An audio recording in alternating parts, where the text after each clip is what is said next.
kita menjadi penghibur,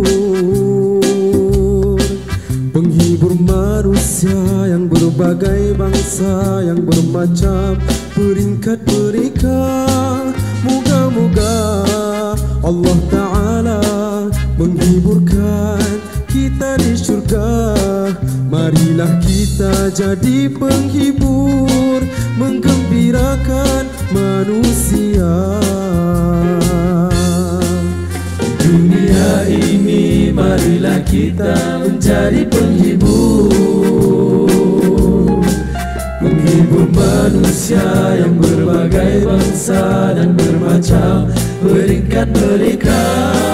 Moga-moga Allah Ta'ala menghiburkan kita di syurga. Marilah kita jadi penghibur, menggembirakan manusia. Hiburkanlah manusia dengan pertolongan, terutama pada yang miskin dan menderita. Hiburkan juga dengan senyum kemesraan, juga nasihat yang berguna. Jadilah penghibur pada manusia agar kuat jiwa mereka, dengan ilmu yang berguna, dengan semangat membangun jiwa.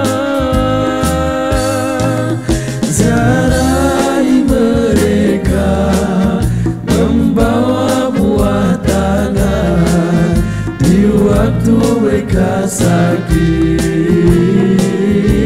Ziarahi mereka, gembirakanlah dengan kemaafan kita, dengan bertoleransi serta memberi kerjasama. Jika minta tolong janganlah dikecewakan, sekalipun terpaksa berhutang dengan manusia.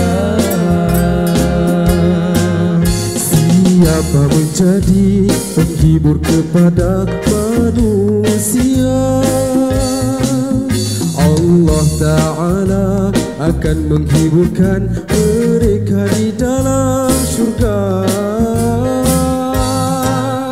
Dengan syaratnya imanlah asasnya, juga syariat perjalanan hidupnya. Di dunia ini marilah kita menjadi penghibur, penghibur manusia yang berbagai bangsa dan bermacam peringkat mereka.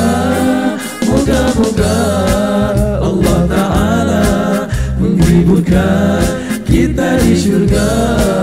Marilah kita jadi penghibur,